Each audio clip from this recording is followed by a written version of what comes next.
पंजाब और Haryana high court ने जबरदस्त तरीके से फटकार लगाई है नरेंद्र मोदी की सरकार को और राज्य में मनोहर लाल खट्टर की सरकार को। पंजाब हरियाणा हाई कोर्ट ने जबरदस्त तरीके से लताड़ लगाई है और एक तरह से आप कह सकते हैं कि किसानों की पहली बड़ी जीत हुई है। दरअसल यही रोड है जो दिल्ली की तरफ जाता है और इसी रोड पर आगे किसान बैठे हुए हैं। क्यों बैठे हुए हैं? क्योंकि अंबाला से पहले शंभू बॉर्डर पड़ता है।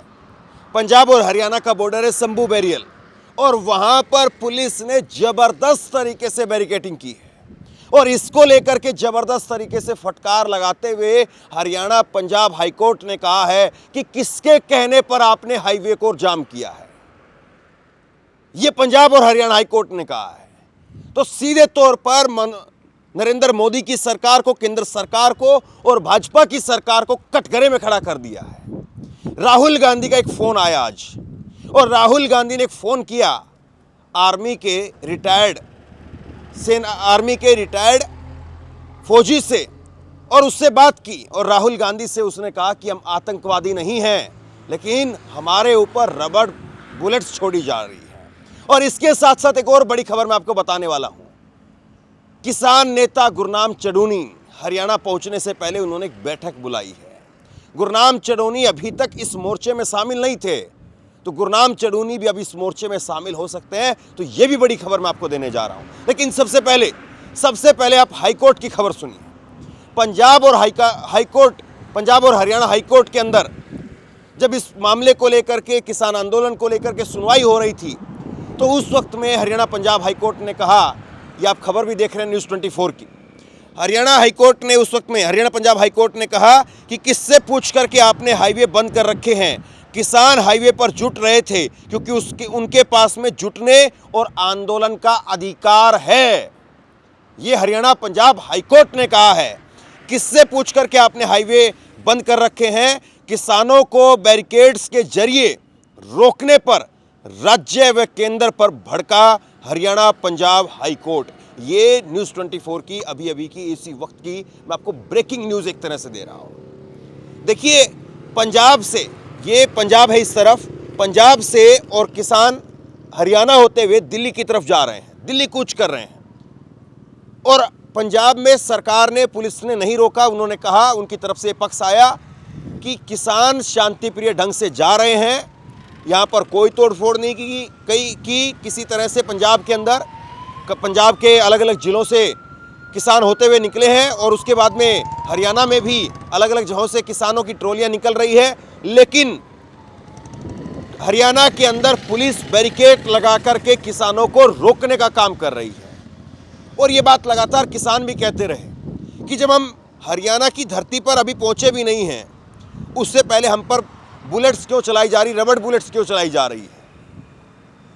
ये किसानों की तरफ से कहा गया। बार बार जो है, जब मैं किसानों से बात कर रहा हूं तो बार बार वो इस बात को कहते हैं। लेकिन आज जब ये मामले की सुनवाई पंजाब हरियाणा हाईकोर्ट के अंदर हुई तो उन्होंने कहा कि आपने किसके कहने पर। तो सवाल सबसे बड़ा ये है कि पंजाब हरियाणा हाईकोर्ट जो इतनी सख्त टिप्पणी कर रहा है कि आपने किसके कहने पर बंद किए हैं, तो क्या पंजाब हरियाणा हाईकोर्ट वो आदेश भी देगा कि ये जो डिवाइडर, ये बैरिकेड लगा करके हाईवे बंद किए गए हैं, इनको खोल दिया जाए? सवाल फिर ये भी उठेगा, क्योंकि केवल और केवल हाई कोर्ट हो या सुप्रीम कोर्ट हो, टिप्पणी बड़ी जबरदस्त तरीके से निकल करके सामने आती है। चंडीगढ़ मामले में भी सुप्रीम कोर्ट की जबरदस्त टिप्पणी निकल करके सामने आई कि लोकतंत्र की हत्या है, ये सुप्रीम कोर्ट ने कहा। लेकिन क्या केवल और केवल हाई कोर्ट, सुप्रीम कोर्ट वो लताड़ने फटकारने का ही काम करते रहेंगे या एक्शन, फैसला वो भी होता हुआ दिखाई देगा? बड़ा सवाल ही। और इसके साथ साथ मैं आपको एक खबर दिखाने वाला हूं। चूंकि कल किसान आंदोलन पंजाब से और अलग अलग जगह से होता हुआ शंभू बैरियर पर और अलग अलग जगह पर, अलग अलग बॉर्डर पर पहुंच गया है और दूसरी तरफ हरियाणा पुलिस वहां पर आंसू गैस के गोले छोड़ रही है। और किसानों का ये भी कहना है, कई मेरे सामने भी हुआ कि रबड़ बुलेट छोड़े जा रहे हैं। तो ऐसे में एक रिटायर्ड फौजी उसकी आंख पर रबड़ बुलेट्स का छर्रा लगा और राहुल गांधी ने उस रिटायर्ड फौजी से बात की। रिटायर्ड फौजी ने कहा कि हम आतंकवादी नहीं हैं। कांग्रेस ने वीडियो ट्वीट करते हुए लिखा है कि हम आतंकवादी नहीं हैं, देश के किसान हैं। यह बात आर्मी से रिटायर हुए गुरमीत सिंह जी कहते हैं। गुरमीत सिंह जी किसानों पर हुई मोदी सरकार की बर्बर कार्रवाई में गंभीर रूप से घायल हैं। जननायक राहुल गांधी जी ने उनसे फोन पर बात कर उनका हालचाल जाना। तो राहुल गांधी बात कर रहे हैं, लेकिन प्रधानमंत्री का फोन कब आएगा? विपक्ष के नेता बात कर रहे हैं, लेकिन जिनके हाथ में समाधान है, जिनके हाथ में समाधान की चाबी है, वो कब अपनी चाबी को इस्तेमाल करके और ये जो डेडलॉक बन गया है किसानों के बीच में और पुलिस के बीच में, इसको कब खोलने का काम करेंगे? आप एक बार जरा सुनिए राहुल गांधी, वो बात कर रहे हैं पंजाब के एक रिटायर्ड फौजी से, एक सैनिक से। देखिए। सत श्री अकाल जी। बढ़िया सर। कहाँ चोट लगी आपको? सर मेरे एक आंख में है और दोनों हाथों पे छर्रे लगे हुए हैं गोलियों के सर। अच्छा। हाँ जी। पुलिस वालों ने मारे? पुलिस वालों ने डायरेक्ट गोली हिट की है जी। अच्छा, आंख में तो नहीं लगी ना? आंख में सर डायरेक्ट एक छर्रा लगा हुआ है, बाकी हाथों और दोनों हाथों पे है जी। अरे भाई, आपकी आंख दिख रहा है आपको ठीक से या नहीं, आंख डैमेज हो गई है? नहीं डैमेज तो नहीं है सर, ऊपर जो पलक होती है उसके ऊपर ही चोट है, बाकी आंख का बचाव है। अभी डॉक्टर साहब आए नहीं है, चेकअप होगा अभी। अच्छा है। हाँ जी, बचाव है फिलहाल आंख का जी। अच्छा, तो आपको शरीर पे छर्रे लगे? हाँ जी, हाँ जी सर। कितने लोग घायल हुए वहाँ पे? तकरीबन सर 100 से ज्यादा तो घायल हो चुके हैं, बाकी अभी चल रही लगातार फायरिंग सर। और सीरियस कितने लोग हैं? सीरियस तो सर ज्यादा नहीं है, तकरीबन 3-4 आदमी को ज्यादा चोट है। एक की तो दोनों आंखें डैमेज हो चुकी हैं सर। चंडीगढ़ 30 के करीब। अच्छा। सर मैं 17 साल आर्मी से सर्विस करके रिटायर हूँ। मेरे को मालूम है भी एक भीड़ को या जम्मू कश्मीर में कहाँ है उसको भगाने के लिए डायरेक्ट हिट गोली कहाँ पे की जाती है। ये कोई टेररिज्म कोई मिलिटेंट नहीं है सर, ये अपने देश के किसान हैं। बिल्कुल। सुबह की है डायरेक्ट हवा में चला सकते हैं? हवा में चला से सर, क्यों चलानी है? पैरों को चला सकते हैं। डायरेक्ट सिर के ऊपर हिट किया मेरे सर। बिल्कुल गलत है। हाँ जी। बस हम आपके साथ हैं, आप घबराइए मत। ठीक है सर। और बहुत बहुत अच्छा आप इस चीज के लिए लड़ रहे हो, बहुत अच्छा है, ये जरूरी है देश के लिए। ठीक है, ठीक है सर। आपने देश के लिए काम किया, पहले किया और अब भी कर रहे हो। पक्का पक्का सर। शाबाश। Okay sir, thank you sir. Best of luck. Okay. सबसे बड़ा सवाल ये है कि आखिरकार कैसे, क्यों और किसके कहने पर और किस आदेश के तहत रबड़ बुलेट चल रही है। कल आज तक चैनल के एक रिपोर्टर पर भी रबड़ बुलेट्स के कुछ छर्रे लगे। वो खबर मैंने भी आपको दिखाई। बाद में उस खबर की पुष्टि ये हुई कि गोली नहीं लगी थी, लेकिन आज तक चैनल के रिपोर्टर सुमित चौहान, उनको रबड़ बुलेट्स के कुछ छर्रे लगे थे। लेकिन देखिए क्या मजबूरी है, सरकार का बचाव करने की क्या मजबूरी है। आज तक चैनल अपने रिपोर्टर के साथ नहीं खड़ा हो पाया और आज तक चैनल ने बाकायदा एक ऑफिशियल ट्वीट किया और ऑफिशियल ट्वीट करके आज तक चैनल ने कहते हुए पल्ला झाड़ लिया कि हमारा रिपोर्टर स्वस्थ है, उसे कुछ नहीं हुआ है। आप ये सवाल क्यों नहीं पूछ पाए कि हमारे रिपोर्टर को रबड़ बुलेट्स के छर्रे लगे हैं? ऐसी क्या नौबत आ गई है, ऐसी क्या नौबत आ गई है किसान आंदोलन के अंदर? और आपका रिपोर्टर तो यहाँ पर मौजूद है, तो कम से कम सवाल पूछना चाहिए चैनल को कि क्या आप ये माहौल देख रहे हैं कि जिस जगह पर आप मौजूद हैं किसानों के बीच में, तो क्या वाकई किसान इतने भयंकर तरीके से उपद्रव पर उतर आए हैं कि उनको रबड़ बुलेट्स चला करके कंट्रोल किया जाए? क्या आपका रिपोर्टर इस बात पर मोहर लगा सकता है? क्या आपका रिपोर्टर ये कह सकता है कि हाँ, मैंने देखा अपने आंखों से, हालात ऐसे थे कि रबड़ बुलेट्स चलाना सही था पुलिस का? आपका रिपोर्टर ये बात नहीं कह पाया, लेकिन आप अपने रिपोर्टर के साथ भी नहीं खड़े हो पाए। ये देखिए कितनी दुर्भाग्य की बात है। अब इसके बाद में एक और बड़ी खबर मैं आपको बताऊं। गुरनाम चढ़ूनी जो कि अभी तक इस मोर्चे के अंदर शामिल नहीं रहे, उन्होंने समर्थन दिया, लेकिन अब बताया ये जा रहा है कि गुरनाम चढ़ूनी भी इस मोर्चे में शामिल हो सकते हैं।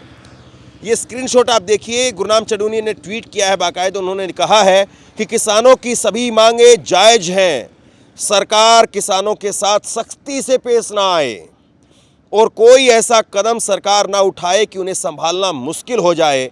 हम अपने किसानों के साथ कल सभी पदाधिकारियों की मीटिंग चडूनी गांव में रखी गई है, सिर्फ जिला प्रधान और ब्लॉक प्रधान व स्टेट लेवल वाले आए।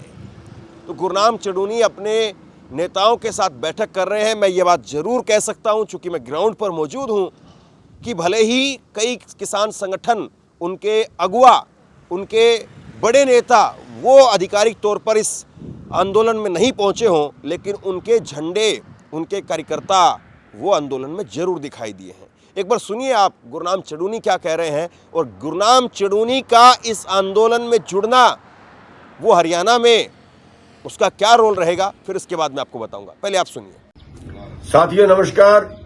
साथियों, जो आंदोलन चल रहा है शंभू बॉर्डर पे और भी जहां पंजाब वाले भाई जो आंदोलन में आ रहे हैं, वहां पे जो खबरें आ रही हैं कि पुलिस द्वारा आंसू गैस के गोले काफी चलाए गए हैं, प्लास्टिक की गोलियां भी चलाई गई हैं, काफी किसान घायल हुए हैं, कुछ पुलिस वाले भी घायल हुए हैं।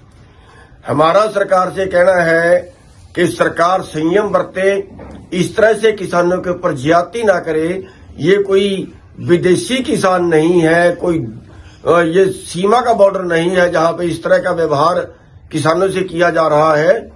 तो हमारा सरकार से कहना है कि सरकार संयम बरते और सरकार इस तरह से ना उकसाए कि फिर कोई अगला कोई कदम ऐसा हो जो फिर सरकार को संभालना मुश्किल हो जाए।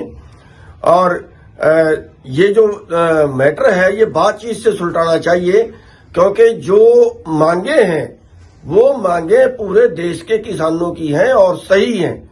कोई मांगे गलत नहीं है, कोई वो ऐसा नहीं मांग रहे कि जिससे कोई देश उजड़ रहा हो या कोई अपने स्वार्थ में मांग रहे हो। किसानों की मांगे हैं, किसानों की मांगों के ऊपर सरकार को सौहार्दपूर्ण व्यवहार से बातचीत करके बातचीत के माध्यम से निपटाना चाहिए और ये मांगे माननी चाहिए, सारी सही हैं। और इस तरह से व्यवहार जैसे कोई विदेशी हो, जैसे कोई हम सीमा पे खड़े हों, इस तरफ फोर्स खड़ी है, दूसरी तरफ किसान खड़ी है, गोले पे गोले दाग रहे हैं, ये व्यवहार जो है ये बिल्कुल गलत है और हम जो है वो किसानों के साथ में हैं। तो सरकार इस तरह का व्यवहार ना करे और सही तरीके से बात करे, सही तरीके से निपटाए, सही तरीके से मांगे माने। जो पीछे भी सरकार ने वादे किए थे उनसे ही मुकरी है, जो बिल्कुल गलत है। और हम पूरी तरह से देश के किसानों के साथ में हैं, पंजाब के किसानों के साथ में हैं। और दूसरा जो है, कल हमने अपने पदाधिकारियों की मीटिंग बुलाई है। मेरा सभी अपने पदाधिकारियों से कहना है कि केवल पदाधिकारी आए, क्योंकि जहां विचार विमर्श करना होता है वहां जो है वो सूझवान लोग ही बातचीत कर। अब सबसे बड़ा सवाल ये है कि अभी तक जो इस किसान आंदोलन को केवल और केवल पंजाब का कह करके जो खारिज कर रहे थे, क्या वो गुरनाम चडूनी के कल इस आंदोलन में जुड़ने पर इसको पंजाब का फिर भी कहेंगे? और उसके बाद में राकेश टिकैत, वो भी बार बार बाहरी तौर पर समर्थन दे रहे हैं और कह रहे हैं कि हम किसानों के साथ हैं। नरेश टिकैत वो कह रहे हैं कि हम किसानों के साथ हैं। चूँकि हालांकि वो ऑफिशियल तौर पर अभी शामिल नहीं हुए हैं, लेकिन वो बार बार इस बात को दोहरा रहे हैं कि हम किसानों के साथ हैं और किसानों के साथ बर्बरता नहीं करनी चाहिए। अगर बर्बरता की गई तो इसका खामियाजा उठाना पड़ेगा।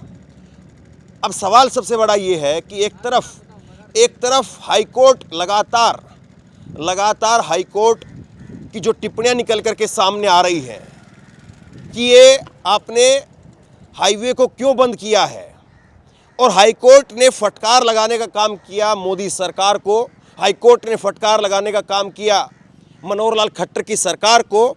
तो ऐसे में सबसे बड़ा सवाल ये कि क्या खट्टर सरकार, बीजेपी की सरकार, डबल इंजन की सरकार, वो इस हाईवे को खोलेगी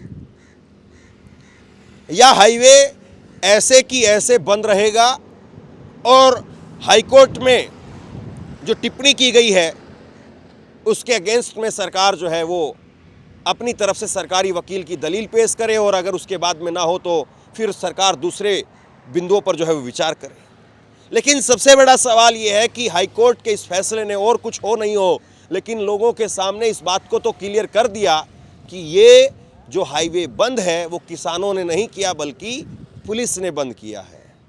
और सीधे तौर पर इसको लेकर के हाईकोर्ट ने, पंजाब हरियाणा हाईकोर्ट ने मनोहर लाल खट्टर की सरकार को और मोदी सरकार को जिम्मेदार ठहराते हुए उनको फटकार लगाई है। तो अब सवाल ये है कि किसानों को लेकर के जो तमाम तरह की बातें, अनाप शनाप बातें जो चलाई जा रही है, वो लोग अब क्या कहेंगे? क्या वो अब बीजेपी सरकार से सवाल पूछेंगे कि हाईकोर्ट जब ये कह रहा है तो क्या आप ये हाईवे खोलने का काम करेंगे? और क्या किसानों का दिल्ली कूच अब शुरू होगा या बलपूर्वक ही किसानों को हाईवे को तोड़ना होगा, टकराव होगा, संघर्ष होगा, भिड़ंत होगी, हिंसा होगी और उसके बाद में ही हाईवे खुल पाएगा?